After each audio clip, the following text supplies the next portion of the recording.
So I have to ask: is there any scenarios that evolve around international spies for pharmaceutical companies? Oh, you've done your digging. No, I I did provide that as a little quirk about me.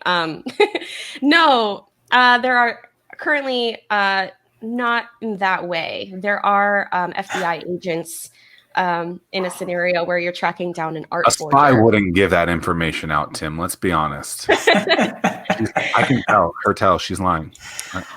Old spies can tell their secrets as long as they're not spies anymore. I think that's the Is rule, that true? right? I wouldn't know. I don't know. So you were a spy? Is that? Yeah, that was an interesting. Oh God, it feels like a past life, but that was an interesting time in my life where I was working for a pharmaceutical consulting firm, and basically what I had to do was, well, I was tasked to go to Switzerland to go to a medical conference where I had to collect information, basically take pictures of each slide of every presentation by these doctors who were doing their own studies, and basically collect that information in order to sell it to the major pharmaceutical firms, Bayer, Merck, Pfizer, whoever would buy it. So, yeah, I was collecting intelligence in order to sell it, corporate espionage. She was made for this industry.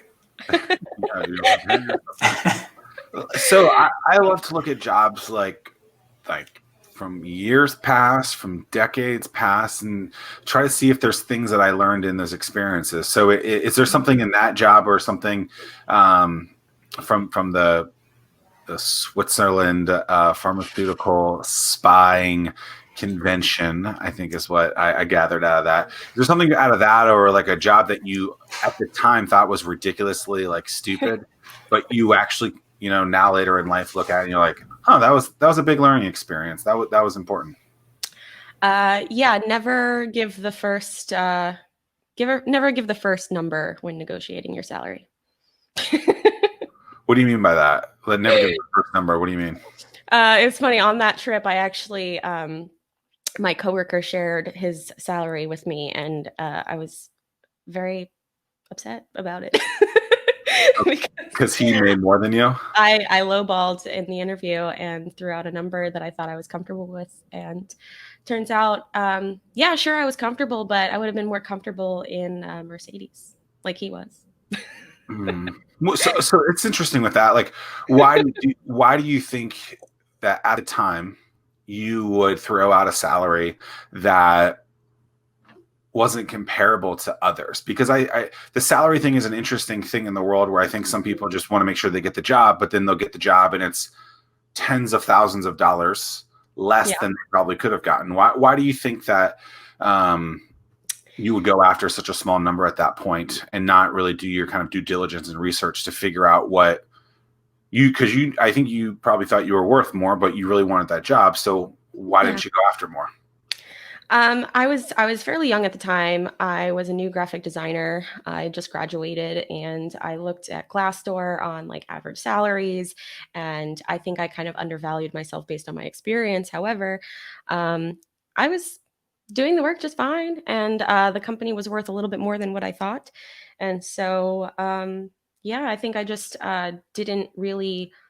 I was afraid to ask for more because I didn't want to be laughed at. I did not want to be considered, if you market yourself at a certain dollar amount and then maybe you underperform or you don't, you're not the right fit the way that you thought you were, then, you're kind of selling, bad goods, I guess, is what I would term that. But I don't know why at the time I thought that $30,000 was enough to put ramen on the table, but so what changed? What changed in you to have more confidence in yourself to then, when you were in a different situation, to ask for more than just ramen, I guess? I think I really started to come to terms with what I was good at and what I was not good at. And I found that I was going after jobs that required me to, um, I guess, push myself in directions that I didn't necessarily want to go ultimately in my career.